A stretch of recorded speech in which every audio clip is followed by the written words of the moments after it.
ఢిల్లీలో ధర్మేంద్ర ప్రధాన్ గారు విద్యాశాఖ మంత్రి గారు రాజీనామా చేయగానే అక్కడ కాక్రోచ్ జనతా పార్టీ విజయం సాధించింది. ఆంధ్రప్రదేశ్లో కూడా కాక్రోచ్ల ఉద్యమం మొదలవుతుంది అంటూ వైసీపీ నాయకులు హడావుడిగా రోడ్డు మీదకి వచ్చి నారా లోకేష్ రాజీనామా చేయాలి, డిఎస్సిలో స్కామ్ జరిగింది అని చెప్పి ఉద్యమాలు అయితే చేద్దామని చెప్పి నిన్న పిలుపునిచ్చారు. ఎలా చూడాలంటారు దీన్ని? సార్, నారా లోకేష్ గారు రాజీనామా చేయమని చెబుతున్నారే, ఒక్కసారి దమ్ముంటే వైసీపీ వాళ్ళకి నేను చెప్తున్నాను, బీజేపీ ధర్మేంద్ర ప్రధాన్ రాజీనామా చేయమని చెప్పొచ్చుగా, ప్రెస్ మీట్ పెట్టవచ్చు కదా. మరి ఆ రోజు ప్రెస్ మీట్ పెట్టిన వాళ్ళు ఇప్పుడు ఎలా ఇది మాట్లాడతారండి? హైకోర్టుకి వెళ్ళారు మీరు డిఎస్సి మీద. హైకోర్టు ఏమని చెప్పిందో తెలుసా? క్లీన్ చిట్ ఇచ్చింది. ఎక్కడ జరగలేదండి. సంవత్సరం తర్వాత ఒక ఎగ్జామ్ అయిపోయింది, సంవత్సరం అయిపోయిన తర్వాత ఇది ఎలా ఎలిగేషన్ చేస్తారండి? వాళ్ళు 1 year శాలరీ తీసుకున్నారు, వర్క్ చేస్తున్నారు, మంచి రిజల్ట్స్ వస్తున్నాయి, గవర్నమెంట్ అడ్మిషన్స్ పెరుగుతున్నాయి, గవర్నమెంట్ స్కూళ్ళు పెరుగుతున్నాయి. ఇన్ని జరుగుతుందో ఎలా ఎలిగేషన్ చేస్తారు? ఫేక్ ప్రాపగండా చేస్తున్నారు. నిజంగా జంజీ జనరేషన్ అంట, కాక్రోచ్ ఉద్యమం అంట. జంజీ ఎక్కడ జంజీ అండి? మీ నాయకులు మీ గంజాయి బ్యాచ్ తప్పితే అక్కడ ముందు ఎవరుంటారండి నిజంగా? ఈయన ఏమంటారు ఇప్పుడు? మీరు అలా ఎలా తీసేస్తారు అసలు దాన్ని? ఆయన చెబుతున్నాడు కదా కంపల్సరీ జరిగింది, డిఎస్సిలో అసలు పేపరే లీక్ అయింది అంటున్నారు కదా. అదే పేపర్ లీక్ అయినట్టు ప్రూఫ్లు ఏమైనా ఉన్నాయా? మీకు ఎటువంటి ప్రూఫ్లు ఉన్నాయి? ఉంటే కోర్టుకి వెళ్దాం, ఇద్దరు వెళ్దాం, పని కోర్టుకి వెళ్తారండి. మరి కోర్టుకి రావచ్చు కదా, సుప్రీంకోర్టుకి వెళ్ళండి, హైకోర్టు ఎక్కడికైనా వెళ్ళండి. మరి మీ దగ్గర ప్రూఫ్లు ఉంటాయి కదా. మరి ఊరక వేక్ ప్రచారాలు చేసి గవర్నమెంట్ మీద ముద్రేసి గవర్నమెంట్ మంచిగా పరిపాలిస్తుంటే ముద్రేయడం అంటే ఇదేంటి ఈ గోళ? ఎప్పుడైనా సరే ఎవడ కర్మ ఇప్పటికే అర్థమైపోయింది, జనాల్లోకి వెళ్ళింది ఫేక్ ప్రచారం అనే డిఎస్సి మీద. జనం కూడా గుర్రుగా ఉన్నారు. ఇప్పుడు వాళ్ళు ఫేక్ ప్రచారం చేయాల్సిన అవసరం వాళ్ళకి ఏముందంటారు? ఇప్పుడు లోకేష్ గారికి కూడా భయపడుతున్నారు అనుకోవచ్చు అంటారు వైఎస్ఆర్సీపీ నాయకులు, వైఎస్ఆర్సీపీ పార్టీ అధినేత. లోకేష్ గారికి భయపడకుండా ఎట్టుంటారండి? లోకేష్ గారు భయపడకుండా ఎలా ఉంటారు? తన డెవలప్మెంట్ ఎజెండా కంపెనీలు తేవడం కానీ, ఇవాళ సోలార్ ప్లాంట్ కర్నూలులో ఆదోని,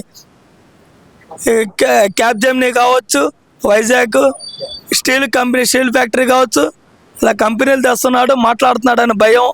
అది సరే, ఇవన్నీ ఒక ఎత్తు. ఇప్పుడు జగన్మోహన్ రెడ్డి గారు ఇక్కడ మాట్లాడుతున్నారు కాబట్టి బయటకు వచ్చి చెప్తున్నారు. మరి ఈ రాజీనామా డిమాండ్ ఏదో అసెంబ్లీ వేదిక అడిగే అవకాశం ఉందంటారా? అసెంబ్లీ వేదిక అడిగే అవకాశం లేదా? వాళ్ళు చేయరండి. వాళ్ళంతా ఫేక్ ప్రచారం, fake batch, fake social media అంతే. నిజంగా ఉంటే అసెంబ్లీకి వచ్చి మాట్లాడవచ్చు, మాట్లాడే దమ్ము లేదు, ధైర్యం లేదు. ఇప్పటిదాకా 11 అనుకుంటున్నారు, ఈసారి ఆ 11 కూడా మిగలవు. 1 తీసేస్తే 1కే మిగిలిపోద్ది. ఎందుకని అంటారు? ఎందుకు అలా జరిగే అవకాశం ఉందంటారు? సార్, 40 ఏళ్ల చరిత్రలో ఒక ప్రతిపక్షానికి మైనస్ వచ్చిన దాఖలాలు ఎక్కడా లేవండి. అధికార పార్టీకి ఎంతో కొంత వ్యతిరేకత ఉండొచ్చు, కానీ ప్రతిపక్షానికి వ్యతిరేక ఉన్న ఏకైక పార్టీ వైసీపీ పార్టీ. సరే, ఇవన్నీ ఓకే అండి. ఏంటంటారు? రాష్ట్రంలో అసలు సీదిరి అప్పలరాజును కూడా పరామర్శించడానికి జగన్మోహన్ రెడ్డి గారు వెళ్తున్నారనే వార్తలు వస్తున్నాయి. దాన్ని ఎలా చూడాలంటారు? సార్, సీదిరి అప్పలరాజు గారు అసలు ఏం చేశారంటే, వాళ్ళ కొడుకు డ్రైవింగ్ చేస్తూ బండితో గుద్దాడు. గుద్దిన తర్వాత తను ఒక ఫ్యామిలీ, పూర్ ఫ్యామిలీ అండి. చిన్న చిన్న యూట్యూబర్ల సైతం విరాళాలు తీసుకొని 5-6 లక్షలు డొనేషన్ ఇస్తున్నారు. అలాంటిది 1,00,000 కోట్లు ఉన్న జగన్మోహన్ రెడ్డి వాళ్ళ ఫ్యామిలీ దగ్గరికి వెళ్ళి పరామర్శించి ఎంతో కొంత ఇవ్వచ్చుకండి. పరామర్శించి ఎంతో కొంత ఇవ్వచ్చు కదా. మరి అదేమంటే కక్ష అంటాడు. ఒక వ్యక్తిని చంపి కక్ష పూర్తి ఎలా అంటారండి? వేరే వాళ్ళని ఇరికిస్తా. మీరు ఏదైనా యాక్సిడెంట్ జరుగుతుందండి. మొన్న నితిన్ గడ్కరీ సైతం చెప్పాడు, నేషనల్ హైవేలో 21 యాక్సిడెంట్లు జరుగుతున్నాయి అని చెప్పారు. యాక్సిడెంట్ కామన్ జరుగుతూ ఉంటాయి. జరిగిన దాన్ని మీరు సరిదిద్దుకొని ఏం చెప్పాలి? సరిదిద్దుకోవాలి లేదా? వాళ్ళ కుటుంబాన్ని ఆదుకోవాలి. మీరేం చేశారు? 1,00,000 రూపాయలు ఇస్తాము, మీ భార్యని మా ఇంట్లో పని మనిషిగా చేయాలని మాట్లాడారు. అలాంటి వ్యక్తిత్వం అండి మనం వేసింది ఓట్లు సీదిరి అప్పలరాజుకి. ఏంటంటారు మరి ఇక్కడ? సరే, మరి జగన్మోహన్ రెడ్డి గారు ఈ డిఎస్సి మీద ఎందుకని ఇంత హడావుడి చేస్తున్నారు? ఫేక్ ప్రచారం, పెట్టుబడుల్ని డైవర్ట్ చేయడానికి డిఎస్సీనే తీసుకొస్తున్నారండి. డిఎస్సీని నమ్మే దాఖలాలు కూడా లేవు. అది జంజీ జనరేషన్ అనేది ఎక్కడ ఎవరు రారండి. నిజంగా చదువుకున్న ఒక విఘ్నత కలిగిన పౌరులు ఏ ఒక్కళ్ళు ఆ ఉద్యమంలో పారు. ఎందుకంటే అక్కడ క్లియర్గా అర్థమవుతుంది. బ్రిడ్జ్ గేమ్ అంటారు, ప్యాకాట ఆడుతున్నారండి. బ్రిడ్జ్ గేమ్కి ప్యాకాటకి తేడా తెలియని వాళ్ళు ఏంటంటే వాళ్ళు ప్రచారం ఎలా చేస్తారు? సరే, ఇవన్నీ ఒకటే.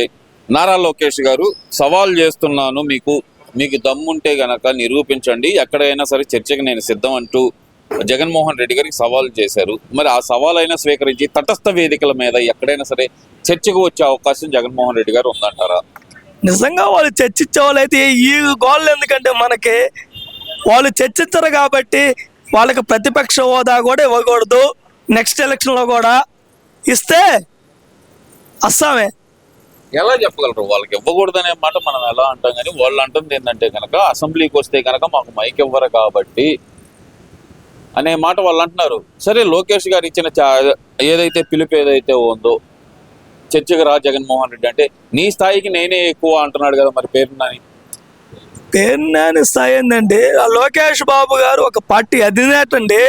ఆయన స్థాయికి అధినేత రావాలి, కానీ పేరునాని వచ్చేది ఏంటండి? లోకేష్ గారి స్థాయి అంటే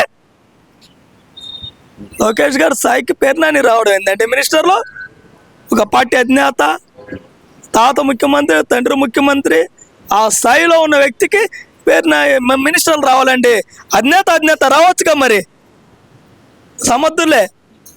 సరే, ఇప్పుడు నారా లోకేష్ అనే వ్యక్తి ఒక్కసారి మంత్రి అయ్యాడు, జగన్మోహన్ రెడ్డి ముఖ్యమంత్రికి మంత్రికి సంబంధం ఏంటి అనేది కదా ఆయన అంటుంది. ముఖ్యమంత్రి మంత్రి స్థాయి సంబంధం లేదండి. ఒక్కసారి ఎమ్మెల్యే అయినా 40 సంవత్సరాల్లో మంగళగిరి నియోజకవర్గంలో తీరని సమస్యలు తీరుస్తున్నాడు. ఏ నాయకుడు తీరాల, ఏ ఎమ్మెల్యే తీరాల. పట్టాలు ఇచ్చాడు, కొండపారంబోక పట్టాలు. అది ఒక్కసారి గెలిస్తే చాలండి తన స్థాయి ఏందో తెలుసుకోవడానికి. Thank you.